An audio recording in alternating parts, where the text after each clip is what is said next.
ये आकाशवाणी रायपुर है। प्रादेशिक समाचार बुलेटिन के साथ मैं शुभ्रा भट्टाचार्य।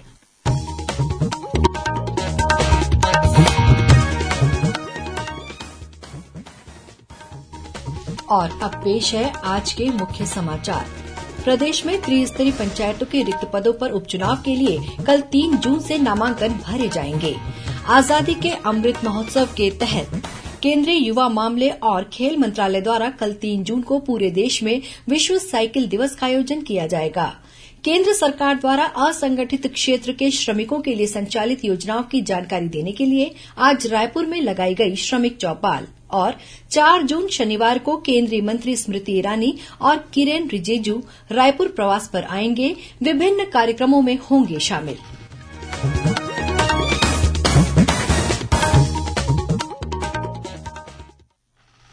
अब समाचार विस्तार से। प्रदेश में त्रिस्तरीय पंचायतों के रिक्त पदों पर उपचुनाव के लिए कल 3 जून से नामांकन भरे जाएंगे। नामांकन पत्र 9 जून तक भरे जा सकेंगे। वहीं 10 जून को नामांकन पत्रों की जांच की जाएगी। 13 जून तक नाम वापस लिए जा सकेंगे। 28 जून सुबह 7 बजे से दोपहर 3 बजे तक वोट डाले जाएंगे। मतगणना 28 जून को मतदान समाप्त होने के बाद केंद्रों पर ही की जाएगी। छत्तीसगढ़ राज्य निर्वाचन आयोग के मुताबिक प्रदेश में 7 जनपद पंचायत सदस्य, 118 सरपंच तथा 630 पंच पदों के लिए चुनाव गैर दलीय आधार पर और मतपत्रों के जरिए कराए जाएंगे। प्रधानमंत्री नरेंद्र मोदी के नेतृत्व में केंद्र सरकार के 8 साल पूरे होने पर आज प्रदेश के विभिन्न जिलों में भारतीय जनता पार्टी के सांसदों और वरिष्ठ नेताओं ने प्रेस कॉन्फ्रेंस को संबोधित किया। राज्यसभा सांसद डॉ सरोज पांडेय ने दुर्ग में पत्रकारों से चर्चा करते हुए कहा कि प्रधानमंत्री नरेंद्र मोदी के नेतृत्व में देश विकास और प्रगति की नई ऊंचाइयों को छू रहा है। उन्होंने कहा कि केंद्र सरकार की जन कल्याणकारी योजनाओं से देश की जनता के जीवन में सकारात्मक बदलाव आया है। जगदलपुर में पत्रकारों से चर्चा करते हुए नेता प्रतिपक्ष धरमलाल कौशिक ने कहा कि प्रधानमंत्री नरेंद्र मोदी के नेतृत्व में भारत का गौरव विश्व में बढ़ा है। वहीं सांसद गुहाराम अजगले और विधायक नारायण चंदेल ने भी जांजगीर में आयोजित पत्रकार वार्ता में प्रधानमंत्री नरेंद्र मोदी के नेतृत्व वाली केंद्र सरकार के 8 साल के कार्यकाल को स्वर्णिम बताया। उन्होंने कहा कि केंद्र सरकार ने बीते 8 वर्षों में अनेक महत्वपूर्ण कदम उठाए हैं, जिससे लोगों के जीवन में सकारात्मक बदलाव हुआ है। प्रधानमंत्री नरेंद्र मोदी के नेतृत्व में केंद्र सरकार ने सफलतापूर्वक 8 वर्ष पूरे कर लिए हैं। इस विशेष अवसर पर आकाशवाणी समाचार विशेष कार्यक्रमों की श्रृंखला 8 साल सेवा, सुशासन और गरीब कल्याण प्रसारित कर रहा है। इसके तहत आज निर्धन और समाज के वंचित वर्गों के लिए लागू सफल योजनाओं पर कार्यक्रम प्रसारित होगा। ये विशेष कार्यक्रम आज रात 9:15 बजे स्पॉटलाइट में प्रसारित किया जाएगा। आजादी के अमृत महोत्सव के तहत केंद्रीय युवा मामले और खेल मंत्रालय द्वारा कल 3 जून को पूरे देश में विश्व साइकिल दिवस का आयोजन किया जाएगा। केंद्रीय युवा मामले और खेल मंत्री अनुराग ठाकुर कल दिल्ली के मेजर ध्यानचंद स्टेडियम से नेहरू युवा केंद्र संगठन और राष्ट्रीय सेवा योजना द्वारा आयोजित राष्ट्रव्यापी कार्यक्रमों का शुभारंभ करेंगे। इस दौरान वे 750 युवा साइकिल चालकों के साथ 7.5 किलोमीटर की दूरी साइकिल चलाकर तय करेंगे। इसके अलावा छत्तीसगढ़ सहित 35 राज्यों और केंद्र शासित प्रदेशों की राजधानियों तथा देशभर के 75 प्रतिष्ठित स्थानों पर साइकिल रैलियों का आयोजन किया जाएगा। विश्व साइकिल दिवस के अवसर पर रायपुर में कल 3 जून को राज्य स्तरीय साइकिल रैली का आयोजन किया जाएगा। ये साइकिल रैली रायपुर के कलेक्ट्रेट परिसर से सुबह 8 बजे रवाना होगी और तेलीबांधा में संपन्न होगी। इस रैली में विभिन्न युवा मंडलों के सदस्य, राष्ट्रीय सेवा योजना के स्वयंसेवक और विभिन्न खेल संघों के खिलाड़ी तथा पदाधिकारी शामिल होंगे। इसी तरह दुर्ग जिले के भिलाई स्थित सिविक सेंटर में साइकिल रैली का आयोजन किया जाएगा। ये रैली महात्मा गांधी कला मंदिर सिविक सेंटर से प्रारंभ होकर ग्लोबल चौक, सेंट्रल एवेन्यू रोड, सेक्टर 9 अस्पताल चौक, एमडी बंगला चौक, जेल तिराहा होते हुए विवेकानंद परिसर, पद्मनाभपुर दुर्ग में संपन्न होगी। वहीं बिलासपुर जिले के रतनपुर में भी साइकिल रैली निकाली जाएगी। ये रैली महामाया मंदिर और रतनपुर किले से निकलेगी, जो विभिन्न मार्गों से होकर गुजरेगी। केंद्रीय श्रम और रोजगार मंत्रालय के अंतर्गत दत्तोपंत ठेंगड़ी राष्ट्रीय श्रमिक शिखा और विकास बोर्ड के क्षेत्रीय निदेशालय रायपुर द्वारा आज सिटी कोतवाली चावड़ी में श्रमिक चौपाल का आयोजन किया गया। इस दौरान श्रमिकों को केंद्र सरकार द्वारा असंगठित क्षेत्र के श्रमिकों के लिए चलाई जा रही विभिन्न कल्याणकारी योजनाओं की जानकारी दी गई। बोर्ड के क्षेत्रीय निदेशक प्रभारी डीएस सहारी और शिक्षा अधिकारी कोमल सिंह ठाकुर ने बताया कि केंद्र सरकार द्वारा असंगठित श्रमिकों के लिए संचालित कल्याणकारी योजनाओं का लाभ अब श्रम कल्याण पोर्टल पर दिया जा रहा है। उन्होंने बताया कि लोगों को योजनाओं के बारे में जागरूक बनाने केंद्र सरकार द्वारा हर चौक चौराहे पर श्रमिक चौपाल का आयोजन किया जा रहा है। आगामी 4 जून को 2 केंद्रीय मंत्री रायपुर प्रवास पर आ रहे हैं। केंद्रीय महिला और बाल विकास मंत्री स्मृति ईरानी की अध्यक्षता में राजधानी रायपुर में 4 जून शनिवार को सब जोनल मीटिंग आयोजित की जाएगी। इस मीटिंग में छत्तीसगढ़, पश्चिम बंगाल और ओडिशा के सांसद तथा राज्य सरकार के महिला और बाल विकास मंत्रियों के साथ ही विधायक और वरिष्ठ अधिकारी शामिल होंगे। वहीं केंद्रीय कानून मंत्री किरेन रिजिजू भी 4 जून को छत्तीसगढ़ के 1 दिवसीय प्रवास पर आएंगे। अपने प्रवास के दौरान श्री रिजिजू नवा रायपुर अटल नगर स्थित आयकर अपीलीय न्यायाधिकरण केंद्रीय सचिवालय भवन में आईटीएटी रायपुर खंडपीठ के नए कार्यालय परिसर का उद्घाटन करेंगे। प्रादेशिक समाचार आप आकाशवाणी रायपुर से सुन रहे हैं।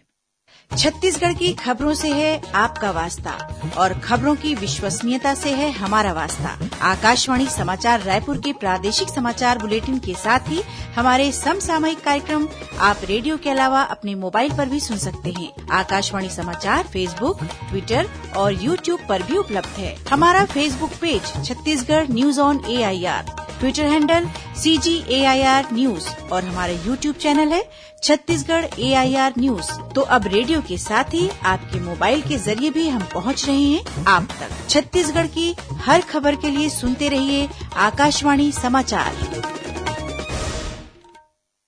और अब आगे बढ़ते हैं बाकी के समाचारों की ओर। छत्तीसगढ़ में राज्यसभा की 2 सीटों पर होने वाले चुनाव के लिए नाम वापस लेने की कल अंतिम तारीख है। गौरतलब है कि छत्तीसगढ़ में रिक्त होने वाली 2 सीटों के लिए कुल 3 उम्मीदवारों ने नामांकन दाखिल किए थे, जिनमें से कांग्रेस के 2 उम्मीदवार राजीव शुक्ला और रंजीता रंजन शामिल हैं। वहीं जनता कांग्रेस छत्तीसगढ़ की ओर से डॉ हरिदास भारद्वाज ने नामांकन दाखिल किया था।